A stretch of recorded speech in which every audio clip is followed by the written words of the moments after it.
أعوذ بالله من الشيطان الرجيم بسم الله الرحمن الرحيم الحمد لله رب العالمين والصلاة والسلام على سيدنا ومولانا أبي القاسم المصطفى محمد اللهم صل على محمد وآل محمد وعلى أهل بيت الطيبين الطاهرين المعصومين لا سيما بقية الله في الأراضين روحي وأرواح العالمين له الفداء رب اشرح لي صدري ويسر لي أمري واحلل عقدة من لساني يفقه قولي.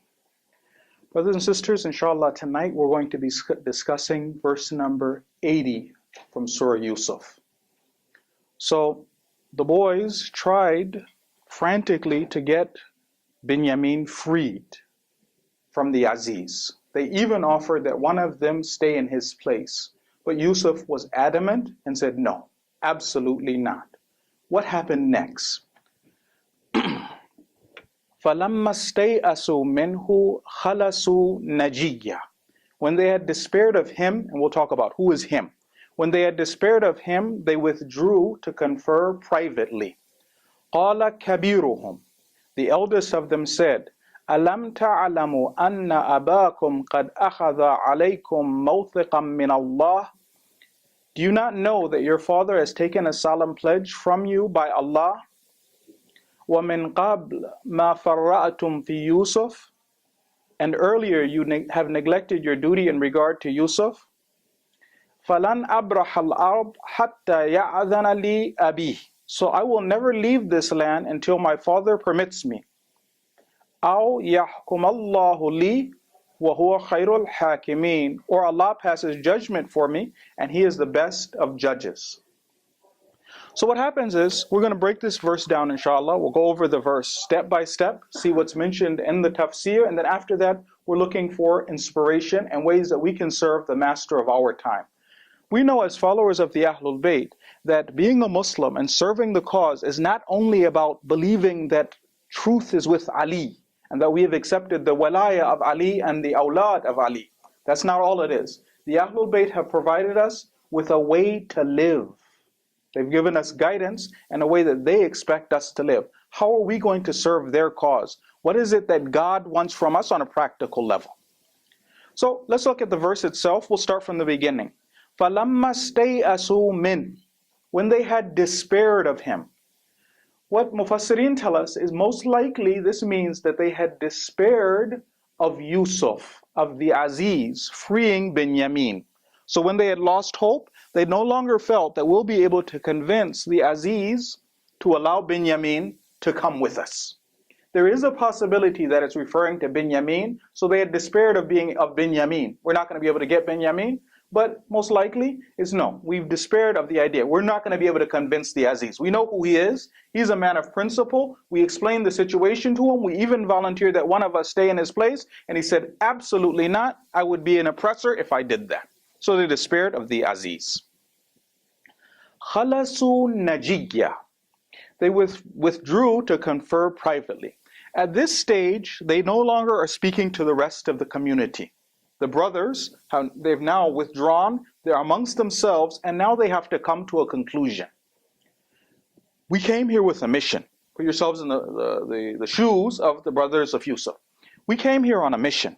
We had promised our father to make sure that we would bring Binyamin back with us.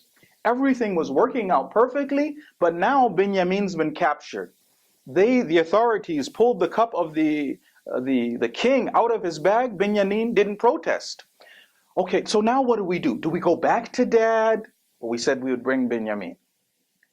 Do we stay? There's no benefit in staying. We've got to bring that food. So they're coming amongst one another, and now what's the conclusion? What's the action plan? What are we supposed to do? The eldest of them, when they say kabiruhum, what Ayatollah Makaram Shirazi, may Allah protect him, says, is that this is the eldest of, there's another possibility also, but the eldest of them. This individual, perhaps he had more of a conscience than the others. He provided them with an action plan. He speaks up next. What does the eldest say? قَالَ كَبِيرُهُمْ. So the eldest said, أَلَمْ تَعْلَمُوا أَنَّ أَبَاكُمْ قَدْ أَخَذَ عَلَيْكُمْ مَوْثِقًا مِّنَ اللَّهِ. He reminds them of what they already knew. For those of you who remember the story of Yusuf, what happened was that they were told, when Yaqub alayhi salam finally agreed to allow Binyamin to travel with them, and at first he didn't agree. He was like, oh, you wanted to do the last time what happened when I entrusted a brother to you? Oh, we're going to protect our brother. We're going to look out for him.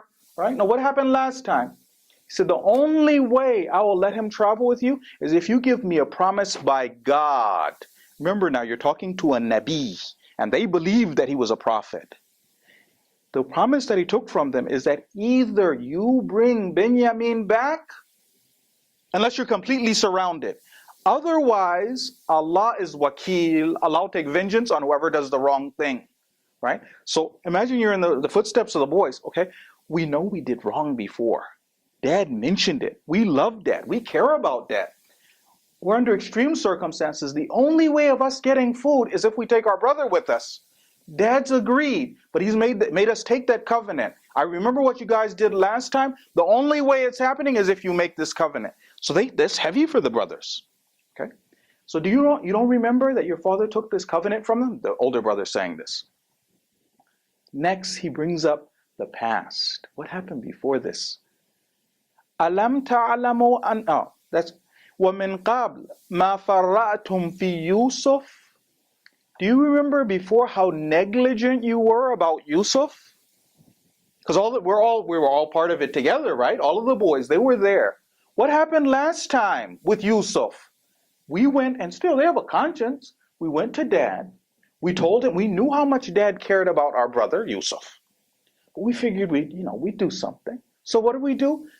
We got Dad. We told him we're going to take him. We're going to go over, fun. We're going to go outside, enjoy ourselves. Just let Yusuf come with us. Then after that, we put Yusuf in a well.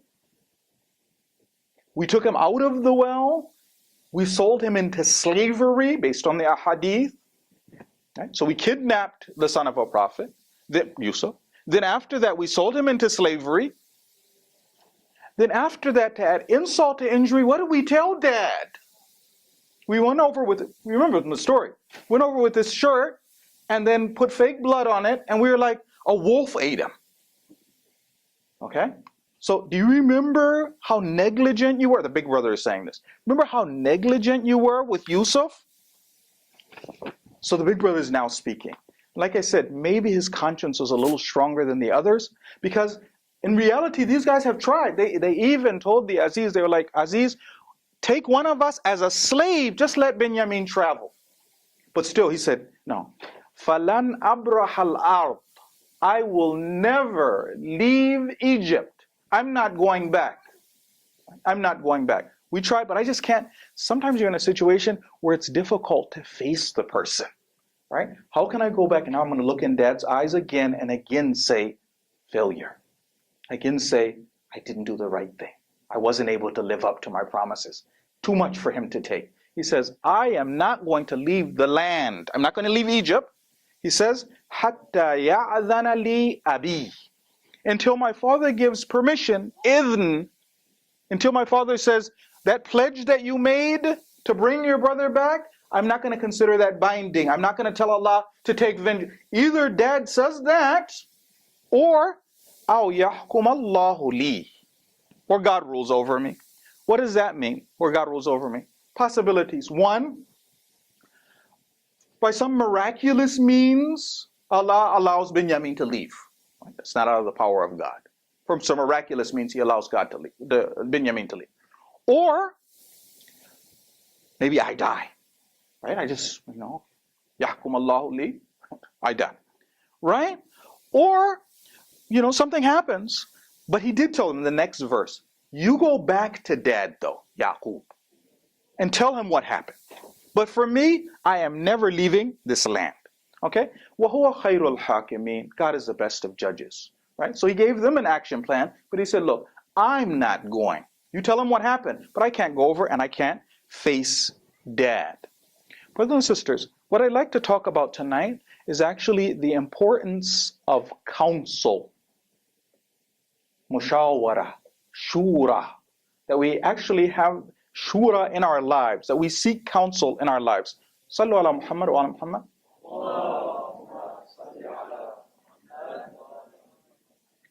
Let's connect this to the verse.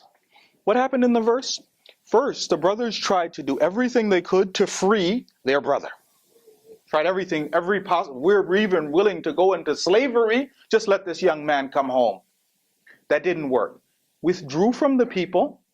Then amongst themselves, they started to talk, consultation. Can we come up with a solution? Is there a way of fixing this? What should we do? And amongst themselves, they came to that solution. The older brother gave them a roadmap, what they should do. What are we trying to remind ourselves? Brothers and sisters, in order for us to have successful lives as mu'mineen and mu'minat, we need to be people where consultation plays a role in our lives. Actually, we find instructions from Quran and Sunnah, advice from Quran and Sunnah, telling us to seek counsel. Right? Even the Prophet sallallahu alaihi wasallam. Allahumma salli ala Muhammad wa ali Muhammad. I'll give you one example. Surah 3, verses 159. Surah 3, verse 159. What happens is, after the Battle of Uhud, remember the Battle of Uhud. In the Battle of Uhud, the mu'mineen suggested, the Prophet had sought counsel from them, from the mu'mineen. Where should we fight? The Prophet wanted to fight in Medina. The mu'mineen said we should go outside of Medina. We've had success in Badr. Let's go outside. Let's fight out there. When the mu'mineen said that, then they ended up losing in Uhud, but because they wouldn't obey the instructions of the wali of the time. That's why they lost. But still, some of the mu'mineen might have felt the mistake was, how do we even dare to advise the Prophet? I mean, he asked us, but we should have just said, whatever you say, Ya Rasulullah. Right? The verse comes after that no, the problem isn't in seeking counsel. That wasn't a mistake. That's a good thing. So we have verses of the Holy Quran talking about counsel. That particular one that I mentioned, where Allah tells the Prophet, He says, وَشَاوِرْهُمْ فِي الْأَمْرِ. Discuss with them, discuss the affair with them, seek counsel from them when it comes to the affair. So seeking counsel itself is not a wrong thing, that we should think that that shouldn't be in our lives. Why is it that we've been told to seek counsel though? Why is it that we find instructions in Quran and Sunnah, and it's a good idea for us to, we'll talk about it later. In what areas of life will we be sometimes seeking counsel? Inshallah, we'll talk about some of these things, right? But why is it that it's important for us to seek counsel? Let's go back to the story. In the story, the brothers of Yusuf, what happened? They were under a lot of pressure, trying to bring their brother back.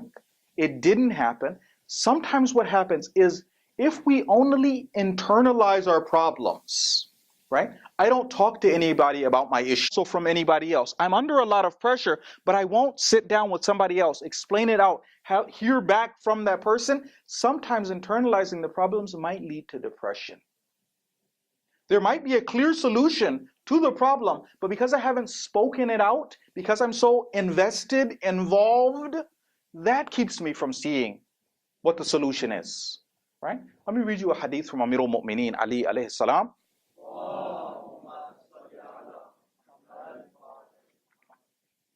This is what he tells us about why it is that we should be seeking counsel. Why is it, as myself, as a mu'min, as someone who's trying to hasten the reappearance of my imam, to live my life according to Islamic principles, to keep the flag of Islam standing in these countries, why is it important for me to make sure that counsel has a role in my life?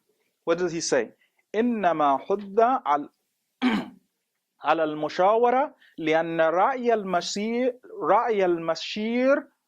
رأي المشير صرف ورأي المستشير مشوب بالهواء.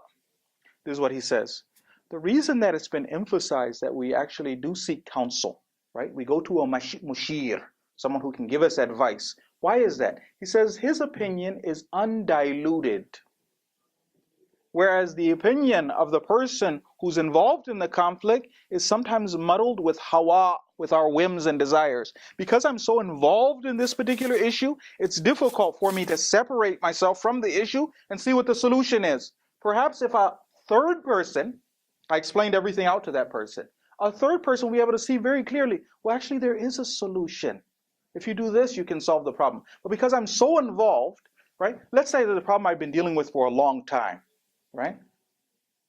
I'm upset about it. I'm emotional about it. Let's say husband and wife, they've got issues, right? They're trying to resolve some issue, some problem. But because I'm so invested in it, I can't step back away from it and then see what the answer is. But the mustashir, so the mustashir, that's what their problem is. But the mushir, the third person, the person I'm getting advice from, because they can see it clearly, sometimes they'll be able to give me that excellent advice.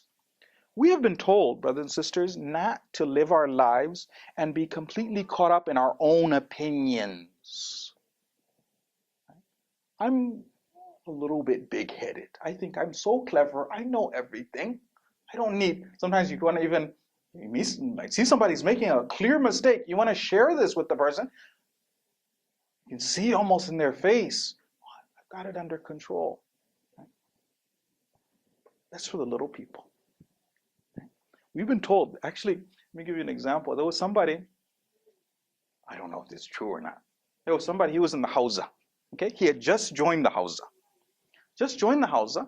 So one of the brothers is watching this guy, and this guy, he's just joined the Hawza. They see him measuring his chest. So they say, brother, what are you doing? He just joined the Hawza. He said, I'm amazed how this much ilm could be in this small area. So sometimes some people are a little bit big-headed about their knowledge and how clever they are, right? I don't listen to anybody. I don't seek advice. I know everything. What does Ali say? What does Ali say?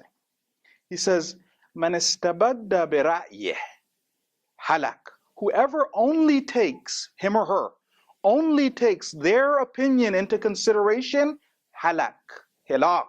This person perishes. I won't talk to anybody. I won't seek anybody. Even if you dare to offer me advice, it's a free country. Come on, relax.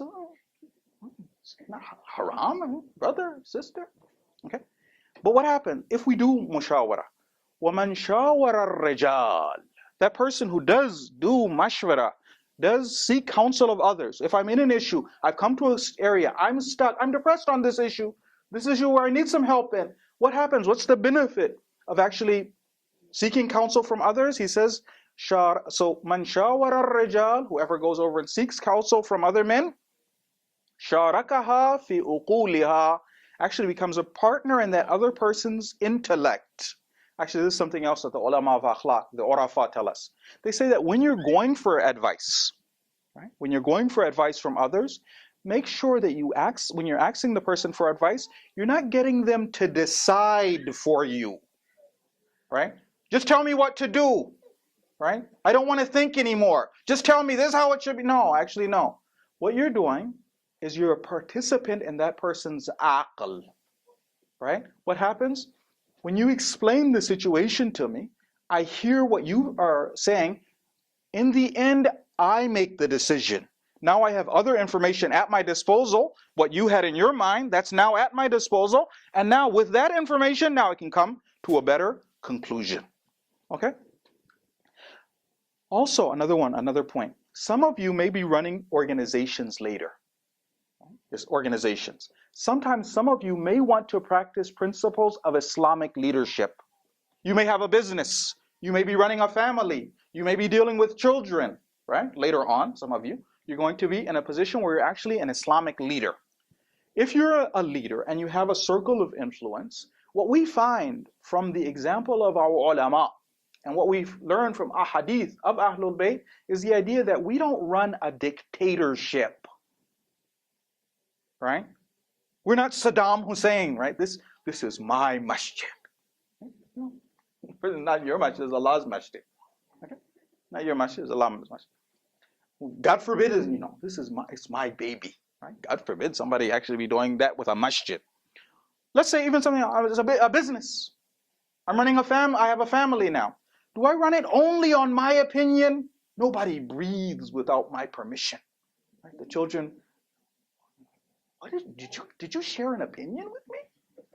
Right? No, actually, what we want to be doing is seeking counsel from the Prophet. Seeking counsel. Does the Prophet need your and our input? No, Prophet doesn't. What happens though when we share with other? There's benefits, fawaid, to actually doing counsel, getting other people to come on the same side, making them part of the decision-making process.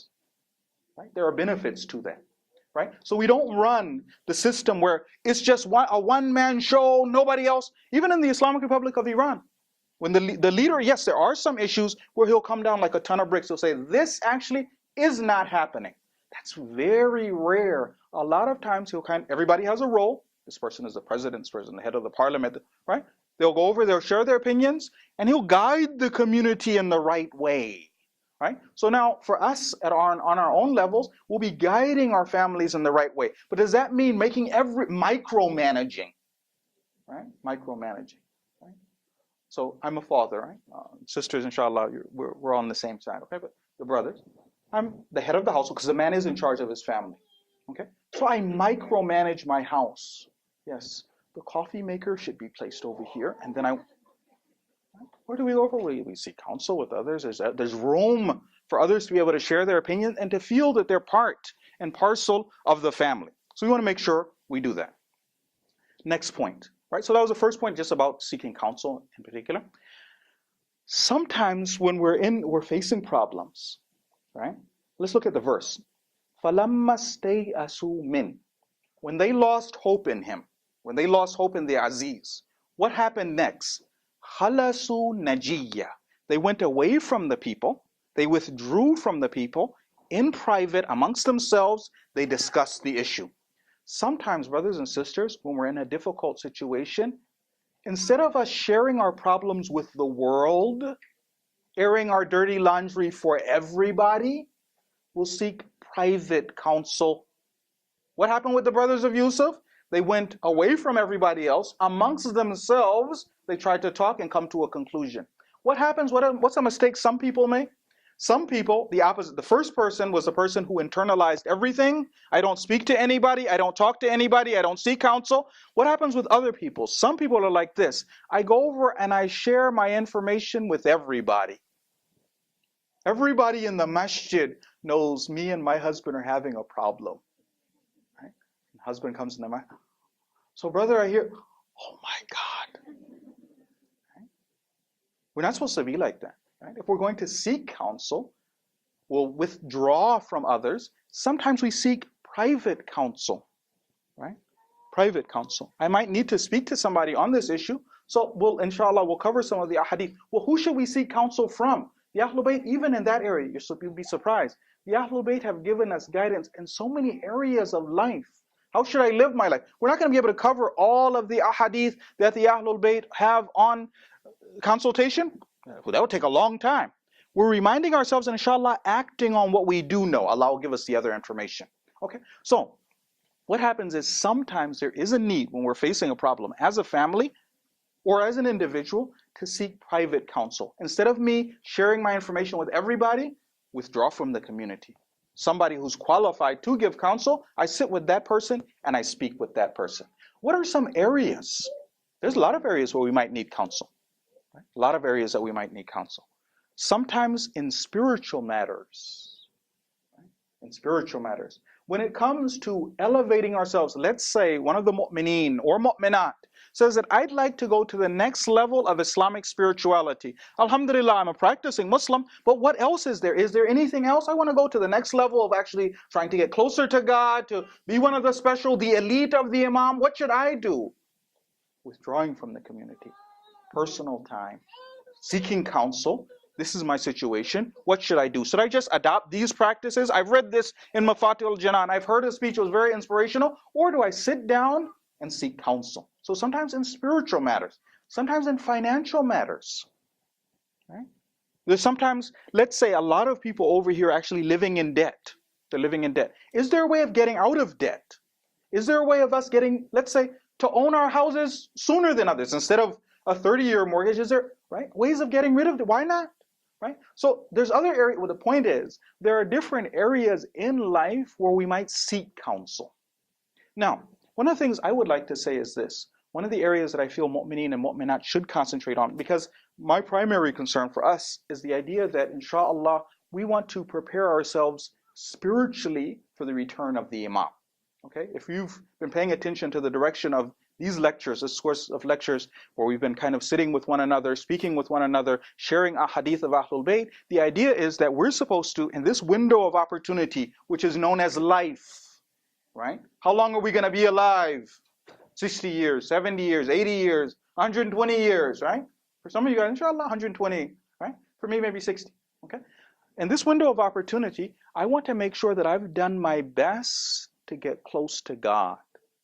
Done my best to be that ideal soldier of the Imam. So either I witness the return of the Imam, or if I don't witness the return, because I was living my life as a soldier of the Imam in his absence, it makes no difference. Okay? So, one of those areas which is necessary for us, brothers and sisters, one of those things that helps us along the cause is having a healthy relationship inside of marriage. A happy marriage, we've been talking about other spiritual principles, but a happy marriage is actually one of those things that makes it easier to go close to God. So one of those areas that sometimes we need to be getting counsel on, right? That needs to become part of the culture for us as mu'mineen and mu'minat. We don't wait till problems get to they're so extreme. By the time that people have come to meet the Maulana or the Alim, or they burned all the bridges. Right? It's like nothing left for the Maulana to fix. Right? There have been cases, not here, right? Not here. So I'm not sharing anybody's information. Another country, really, another country. Okay, so another country, another culture. They don't speak your language. Somewhere else, these people. A brother was telling me, he said that this guy and his wife came for counsel. There's more than one alim sitting there to try and bring the couple back together. These guys were so upset. The husband starts beating his wife in front of the ulama. Right?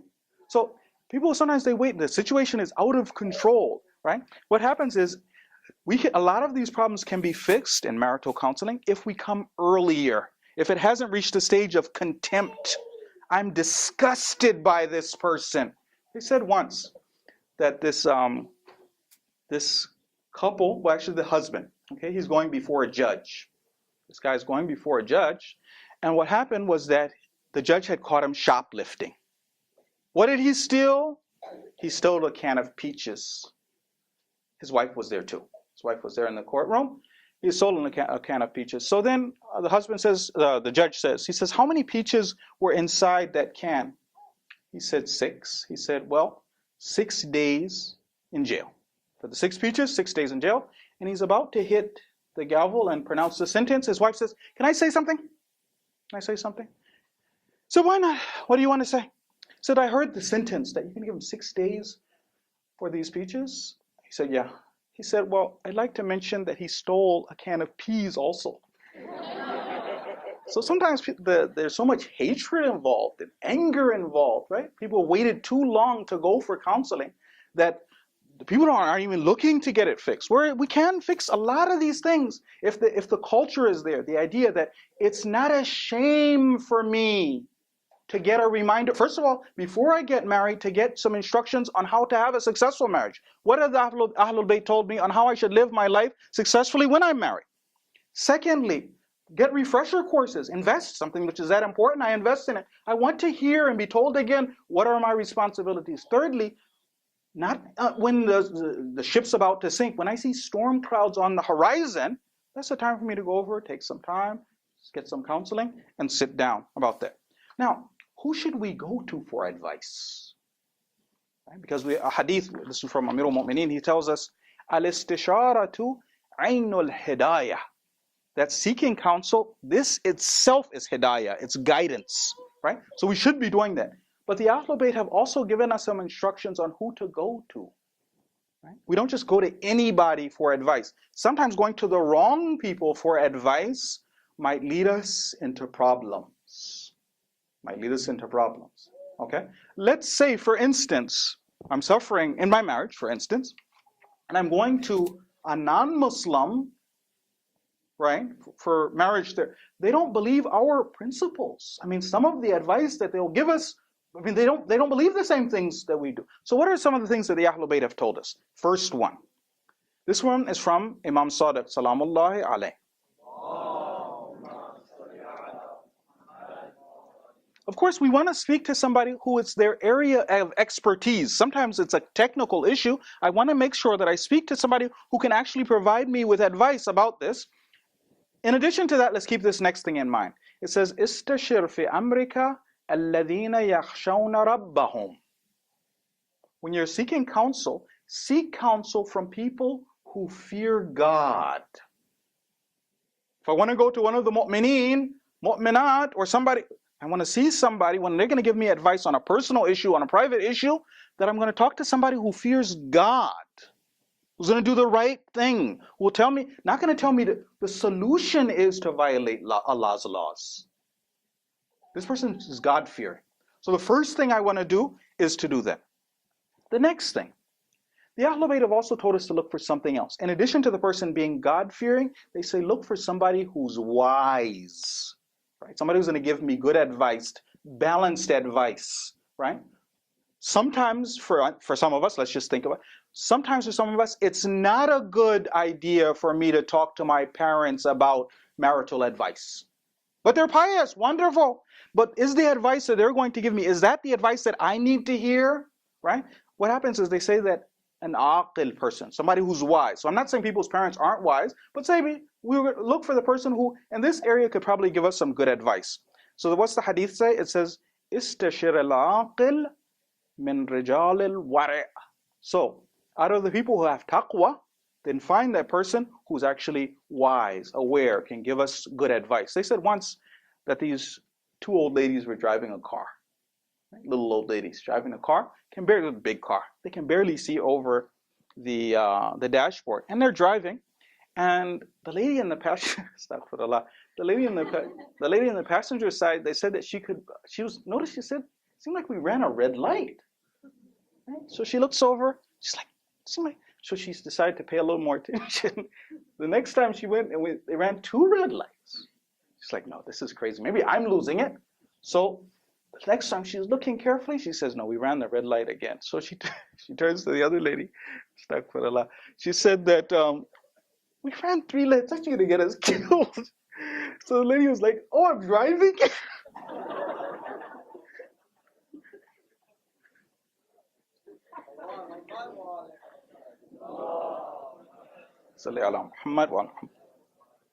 My point, let's go back to the serious discussion now. The point is to go to somebody who's aqil, who's wise, who knows what they're doing, can give me good advice, right? I don't want to be going to anybody, even if they're pious or practicing. Not everybody will be able to give me that wise kind of advice that I need. So the next thing, if we want to actually be successful, they tell us this. If you're going to go to somebody for advice, let's say we're going to a marriage counselor, okay? Make a decision before you go to that person, right? So it's a qualified person. This is their area of expertise. They're wise, they're religious. Make a decision where I'm going to follow that person's advice, right? Sometimes some people, the reason they're not successful in the marriage, I'm not going to listen anyway, unless they say the right things, right? Unless they tell me what I want to hear. Actually, that's not the way it's supposed to be. We have hadith. He says that the continuation of that same hadith from Imam Sadiq, talking about the idea of going to the wise, righteous person, he says that this person, لا يأمر إلا بخير. The person won't give you a command, won't tell you to do anything, unless it's something which is actually good. And then he warns about what happens if you don't listen, right? If I'm going to go for advice, and I'm not going to listen anyway. He says, وَإِيَّاكَ وَالْخِلَافِ. Beware of not listening. فإن مخالفة الورع العاقل مفسدة في الدين والدنيا. He says that actually not listening to the advice of this person who's wise and practicing, he said actually that leads to harm in religion and the dunya. This person tried to give you good advice, right? And you say, no, I'm not going to listen. Maybe God inspired the person. Maybe they were the right person. Maybe this is something God wanted me to hear. They said the right things, I'm going to still refuse. He says it has harm for that. Another thing, we need to tell the person the truth, right? You'll be surprised. Sometimes people come in, they don't tell everything that's going on. If we found somebody who is wise, who's going to keep that confidentiality, not going to share our secrets, then explain the whole story to the person, right? Don't keep changing counselors until I get somebody who says the right things. Before even going to counsel, ask Allah subhanahu wa ta'ala that He inspire the person to say the right words. Right? So these are just some practical steps that we can do about it. If we do go to counseling, let's say you bring your spouse and you go to counseling, consider it a victory that your spouse even came. Right? Thank Allah even for that. That alhamdulillah, my spouse came for counseling. That's a victory. Right? Don't destroy the spouse on the first session, right? So we've been having issues for a long time. Me and my wife have been arguing, and now I come into the presence of the alim, and then, Bismillah ar-Rahman ar-Rahim. Basically, the way I'm going to describe, she's shimmer, right? I describe her, right? Now, first, let's go a little slowly. Let's get the person in, right? Not destroy the person in the beginning, but yes, we're going to need to share all of those, even our own flaws and our own problems. Some people, no, my husband is like this, he's like that, he's like that, he's like that. Now fix him. Well, what do you do? What's your problem? Right? We have to be able to share these things. Now, the last point, and inshallah we'll end the speech tonight, is the idea that seeking counsel, this is actually very important for us. Seeking counsel what we're trying to do is, we are not trying to get into a situation where we stop thinking, right? This is another extreme. So some people internalize. Some people share their information with others. Some people, what happens is, they get to a stage where they kind of want to be told what to do with their life. Just tell me what to do. I don't want to think anymore. No, actually from an Islamic point of view, as I said in the beginning, this was the advice we got from the ulama, was the idea that no, we would kind of think ourselves, right? Which is one reason they say, even when it comes to istikhara, right? We don't, God's thinking for me. No, istikhara is yes or no. Right? I'm not sure what I should do in this particular situation. I did seek counsel. I wasn't able to come to a conclusion. I thought about it myself, didn't come to a conclusion, then yes or no, the istikhara, right? But it's not that I stop thinking on my own. So actually the mu'min, with the spiritual teachers, what they're trying to do is create and make a situation where each one of us is actually a strong individual. I think carefully, I weigh my decisions. Yes, I do seek counsel, I benefit from the thoughts of others, but in the end, I make the decision myself. We ask that Allah subhanahu wa ta'ala accept what was said and heard in His way, that He make us true soldiers of the Imam of our time, that He protect the mu'mineen and mu'minat and the mustad'afeen. Right now, we're coming up to the Quds Day rally. I hope that people do attend in full force for the Quds Day rally. We don't forget that the main enemy is Israel, right? So we ask that Allah provide relief to all the mustad'afeen. And also we don't forget our brothers and sisters in Iraq, Pakistan, other places, wherever mu'mineen or mu'minat are suffering. All of our ulama, marajin, especially the leader. Sallu ala Muhammad wa ali Muhammad.